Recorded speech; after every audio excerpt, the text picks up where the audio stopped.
Right now, Amazon is offering some amazing extra perks that come with a job offer.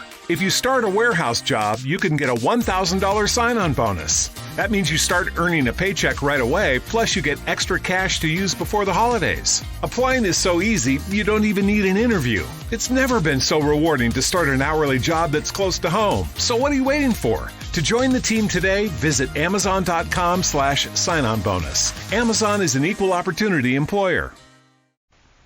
And now, True Detective Mysteries. In cooperation with the editor of True Detective magazine and the Mutual Broadcasting System, True Detective Mysteries, brought to you by X-Lax, America's largest selling laxative.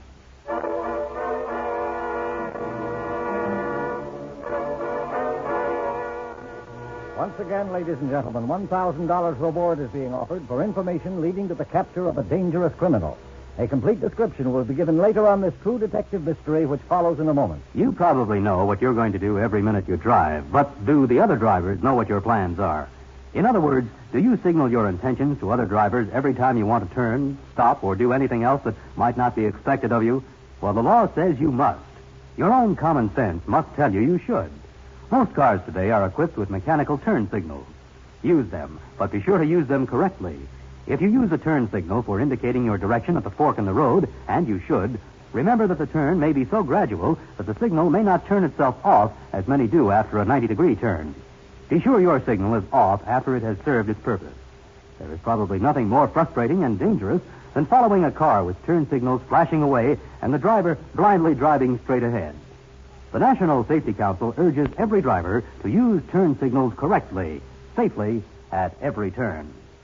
This message is brought to you as a public service. Now, the voice of the editor of True Detective magazine.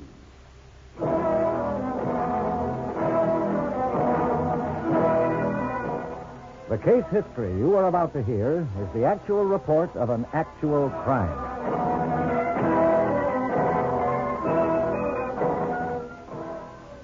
When she was a little girl, she told police they used to have a saying that what you didn't know would never hurt you. I've kind of changed my mind about that. I didn't know John Nasser until a few hours ago, and even then I didn't know his name. But he hurt me. He hurt my husband more than anyone else ever did, and I hope more than anyone else ever will again. This is Grace Hospital. Again? A young woman, Mrs. Mary Ann Webster, slim but athletic, brunette and pretty, courageous. Being in that trunk. Very courageous, as you shall hear. Grace Hospital, Room 18, Emergency Ward. In her own words, detectives, police steno near bedside, Mrs. Mary Ann Webster coming fully out of sedation now. Robert and me, we've just been married a year. Robert's an engine mechanic in the Air Force. For the holidays, he managed to wangle a 10-day leave, so we started out for a Christmas visit with his people. And then my folks, and it was swell seeing them, both sides, his and mine, and the presents and food and happiness and all. Then we got ready for the start back. I was wearing shorts and a sweater and a sports coat. Robert stepped on the accelerator, and we waved goodbye to the folks. I snuggled up to Robert, put my head on his shoulder. If I'd had any idea of what was about to happen, believe me, I not only couldn't have slept, I'd have run to the nearest police barracks. It was early in the morning, about 2 a.m. Oh, hey, honey. Hey, Marianne. Hey, there's a hitchhiker. Shall we pick him up? Oh, well, there's not much traffic. You might have to stand all night. Hey, you got room, folks? I'm going down the line. Oh, hop in. Ah, fine. What's your name? Robert Webster. This is my wife, Marianne. What's yours, mister? What's in the name? We're only ships that pass in the night. I didn't hear you. We're only ships that pass in the night. Were you kids just married? Hey, has anybody got a cigarette? We've been married almost a year. Here. Ah, thanks. Somehow you remind me of a couple of honeymooners. This sort of flatters me because we've been married a long time. Well, not long, I guess, but it seems like a long time. We've had arguments and everything already. If that sounds like Robbie and me didn't get along, I don't mean it that way. It's just that we weren't a pair of flighty lovers. We'd adjusted to marriage and felt like an old settled-down couple. We drove along for about 150 miles. John smoked and didn't talk. I must have fallen asleep again on Robbie's shoulder. Hood latches come loose. Oh. I guess we're near Sulphur Springs. That's about 60 miles this side of the city. What do you do? John, the hitchhiker beside me, John, had pinched me. I turned around shocked. I saw he had a gun in his hand. I was terrified. Robbie came back, and as he got in behind the wheel, John, the hitchhiker, pushed across me before I knew what he was doing. Hey, what are you doing? You flipped? Robbie, I didn't. Robbie on me. Robbie, he's got it. She didn't give you that love tap, Buster. Oh, hey, put that away. You out of your mind? But you'll flip if you're not careful. Now do as I tell you. The long honeymoon's over, kid. I tried to say something I couldn't. I sat. I stared at the gun in front of my eyes. The gun he was aiming across me at my Robbie. I was paralyzed. Oh, now listen, we don't want any trouble. My wife's going to have a baby. If this will hold up okay, I got about $15. Now take it. And leave us alone. And take all the presents in the back seat. They're worth something, too. It's not exactly a stick-up. Well, take a car, too. I don't want my wife harmed. Did you hear what I said? I don't want her harmed. It won't do. Traffic along here. Somebody'd pick you up and you'd have the cops on my tail in 20 miles. Just keep driving. Slow. Perfect. Like you're right out of driving school. Find a nice, quiet country road. No. Start the car up. Start it up! Go, I said!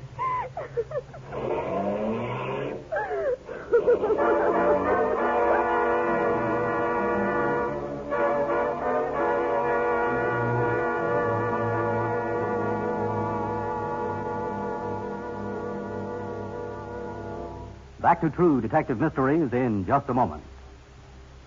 One of the popular magazines coined the phrase, never underestimate the power of a woman. Well, to paraphrase that, saying, never underestimate the power of a man to help a boy. For the past 50 years or so, the Big Brother movement has been proving how true that is. A Big Brother is not a trained social worker.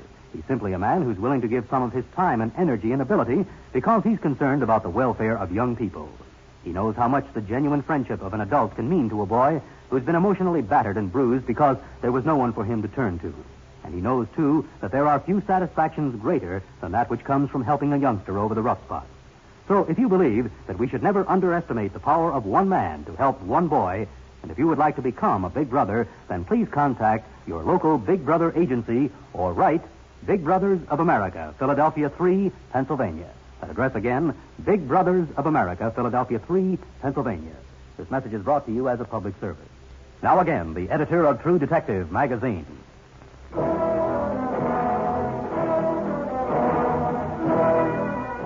Continuing now in her own words, the true statement of Mrs. Mary Ann Webster, We were in room the car. 182, My Grace husband was Hospital. driving again. My heart was pounding something terrible. I couldn't talk. I couldn't scream. I tried to once when another car flashed past us, but no sound came. I prayed. All right. In there. In there, I said. Straight in ahead.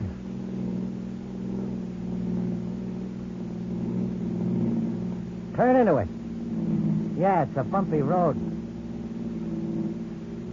Mile or so, you kids can get out. If you'll get that gun out of my eyes, maybe I could see.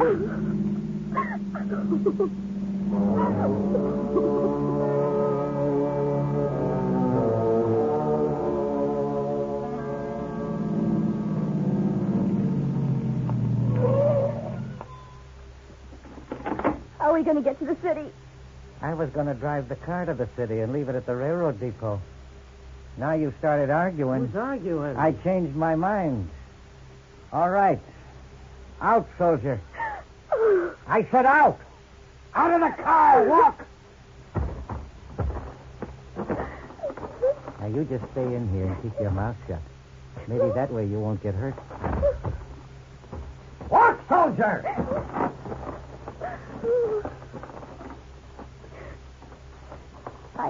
I watched them. Do what he says, Marianne. He's not going to kill Marianne. Oh, Robbie. He's going to let us live. Marianne. Do as he says. What's he going to do? He's arrested for us both. Federal band. I think he's insane. He's just going to kill us, so let's not give him a chance. Come on.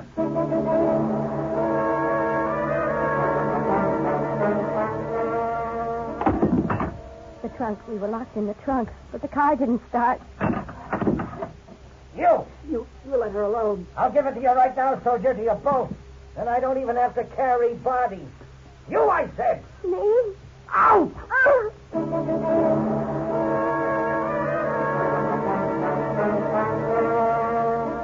Robert, in the trunk, I forgot my own terror.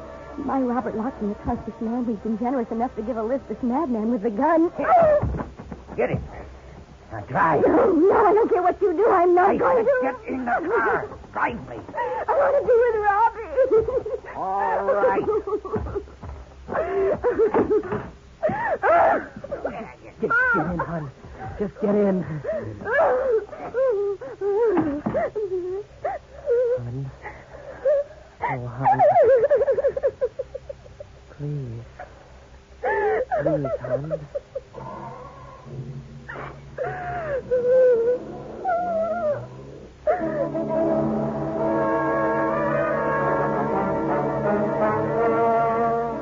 We were jammed, Robbie and me, jammed up against each other. Robbie kept telling me to do exactly as that monster said, and eventually he let us go, but I don't think Robbie believed it. He was just saying it to make talk for my benefit. Robbie put his arms around me and held me close. Oh, it sounds mushy now, I know, but we told each other how much we loved each other. It was the real thing for us. And we prayed, and Robbie tried to keep him from crying. He's stopping. He's stopping for gas. He got my money. He said he'll shoot us and the gasoline attendant if we make any noise. Honey, easy. He left the motor run. The exhaust fumes came into the trunk. It was choking me. It was unbearably hot.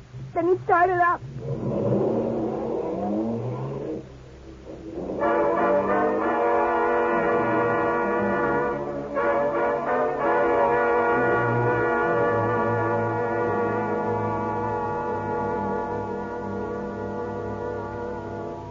Back to True Detective Mysteries in just a moment. More families, far more families, use X-Lax than any other laxative. X-Lax is the preferred laxative for one important reason. X-Lax helps you toward your normal regularity, gently, overnight. Today, many doctors recommend trusted X-Lax for youngsters as well as grown-ups. That's because X-Lax gives you the relief you want, the gentle way that nature wants, without upset, without embarrassing urgency. When you take chocolated X-Lax at night, it does not disturb your sleep.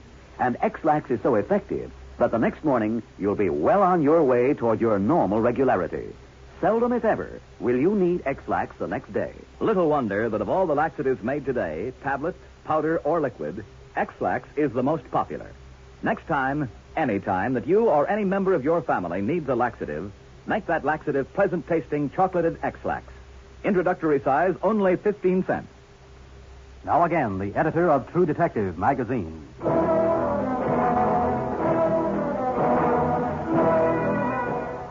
Continuing the statement of Mrs. Mary Ann Webster. Robbie was bleeding badly where he'd been stabbed with the gun barrel, his head and his face. He tried to stop the bleeding with an old pair of trousers he found in the trunk, but he couldn't make a very good job of it. There was a lug wrench in the trunk. Robbie got hold of it and tried to force the lid up a little so that we wouldn't smother. After a while, using the wrench and pushing his feet against the lid, he managed to screw the lid up a little and fresh air trickled in and it was like champagne. Up until then, we hadn't had any hope of getting out alive. When we could see it was getting daylight, I twisted around and stuck my fingers through the crack under the lid, hoping, oh, how I was hoping somebody would see them, my fingers. Robbie tried to hold the crack open, but he was weak from the beating he'd gotten, and the lid closed down tight again on my fingers. Oh, my fingers got pinched so badly they bled. Once the car stopped, for what must have been an hour. Again, he kept the motor running. And the heat and the exhaust and the fumes. Open up, Will. Open up, Will.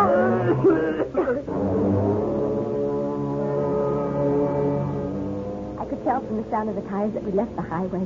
Then from the tires, I knew we were back on the highway again. I didn't know what that meant. Robbie was unconscious. His head bobbing an inch from mine. His mouth was open. I could see his tongue, and every so often his eyelids flickered when we hit a bump, but that was the only sign I had that my husband was still alive. And the thoughts that ran through my mind of the many times I've been mean and selfish and good. Oh, how so very good a man my husband was, and how, oh, Lord knew how. And I prayed, but of how I would be good and never nag and kick. Oh, Lord, if we could only get out alive. But I'd given up hope. Yes, yes. Don't. Yes, lover, yes. Mary. Oh, I can't get my fingers out again. Here. I'll try again, Robbie. You try to sleep. I tried. I was so cramped. Robbie was lying now against me. His weight, he was unconscious again, and his weight on me,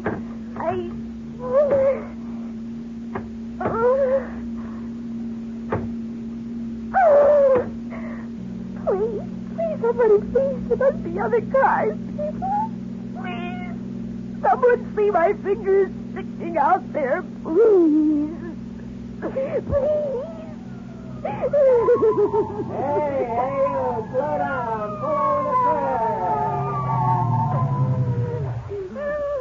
Help! What's inside?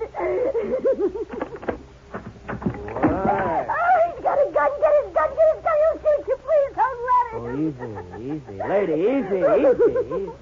Easy, young lady. That's My better. husband here. Is he alive?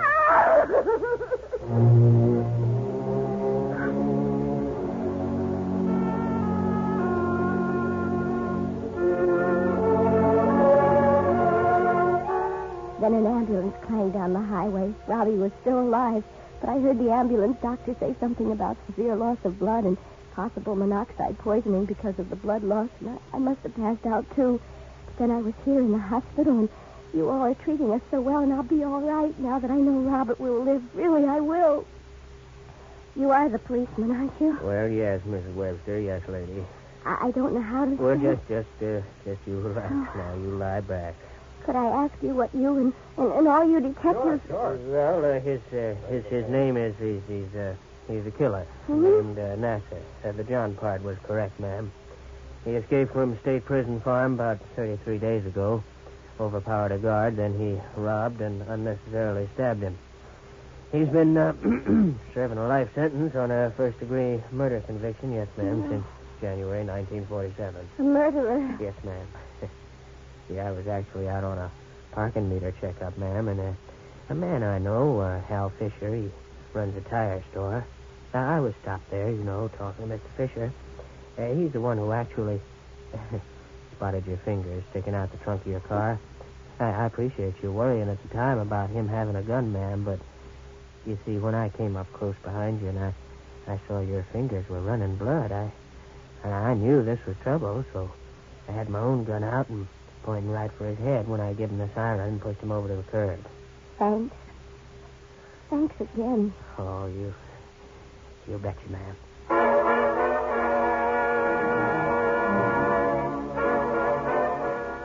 Except for the use of fictitious names and places, this has been a real story of a real crime, solved by real people with a real criminal brought to justice. But be on the alert. A vicious criminal is at large and may be in your neighborhood. As editor of True Detective magazine, I offer a $1,000 reward for information leading to the capture of Thomas Francis Connolly, Jr., 1 month from the date of this broadcast and as a direct result of listening to this broadcast. But first, Planning a trip? Unexpected trouble can occur anywhere. Did you know that you can receive immediate, confidential help wherever you are throughout the nation at Traveler's Aid? Friendly, experienced Traveler's Aid workers will assist you with any difficulties you may have while you're away from home. Traveler's Aid is a non-profit, non-sectarian organization located on the piers and in transportation terminals in over 100 cities in the United States and Canada, and supported entirely by voluntary contributions from the public. Among its services are protective care for children traveling alone, the aged and the handicapped, and guidance and counseling for individuals and families on the move, as well as help on any job, personal or family problems related to travel. Remember, if ever you are in trouble, away from home, contact Traveler's Aid. A good suggestion. If you're in trouble away from home, contact Traveler's Aid. This message is brought to you as a public service. and now, here are the details regarding the wanted criminal. Thomas Francis Connolly, Jr. is being sought by the Federal Bureau of Investigation on a charge of bank robbery. He is alleged to be one of 4 men who held up a branch of the Chase Manhattan Bank at Woodside, New York, early on the morning of April 6, 1955. Thomas Francis Connolly, Jr. is 32 years of age, 5 feet 9 inches tall, and weighs 175 pounds. He has blonde curly hair, blue eyes, and a fair complexion.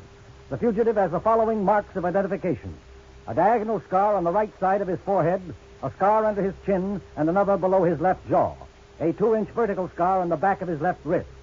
His previous occupations include steam fitter, floor waxer, bricklayer's helper, and merchant seaman. Connolly may be armed with a machine gun and a pistol and should be approached with caution. If located, notify Director J. Edgar Hoover, Federal Bureau of Investigation, Washington, D.C. Do not call your local radio station, but notify Director J. Edgar Hoover, Federal Bureau of Investigation, Washington, D.C. And get in touch with the editor of True Detective for the $1,000 reward. True Detective Mysteries has been brought to you by Chocolated X-Lax, America's largest selling laxative. London, England. A woman notifies Scotland Yard she has nightmares in which she sees her friend walled up in a closet. Upon investigation, the dream is found to be a reality. The dead woman's husband is charged with murder. Read the complete story, The Corpse in the Cupboard, in True Detective magazine, now at your newsstand. And when you're getting your copy of True Detective, be sure to buy Sport Magazine, the magazine for sports fans. Look for Carmen Basilio on the cover. Silos, haylofts, corn cribs. A farmer certainly knows how important it is to store food for the future. And when he has extra crop money, a farmer buys United States savings bonds regularly, too. He stores away bonds to protect his family's future, as well as the future of his farm through this safe, systematic way of saving. Today, Series E savings bonds are a better investment than ever. The interest rate's been raised to 3.25%, and you get back $4 at maturity for every 3 invested. Savings bonds mature faster, too, in just 8 years and 11 months. Savings bonds also come in a new convenient punch card form. They're smaller, about the size of a bank check. Don't put off putting something away. Enjoy a more secure tomorrow. Buy improved United States savings bonds today. True Detective Mysteries is written, directed, and produced by Peter Irving. The part of the editor is portrayed by John Gray. Also heard were Pat Hosley and William Redfield. This is Ed Ladd speaking.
Mary redeemed a $50,000 cash prize playing Chumba Casino online. I was only playing for fun, so winning was a dream come true. Chumba Casino is America's favorite free online social casino. You, too, could have the chance to win life-changing cash prizes.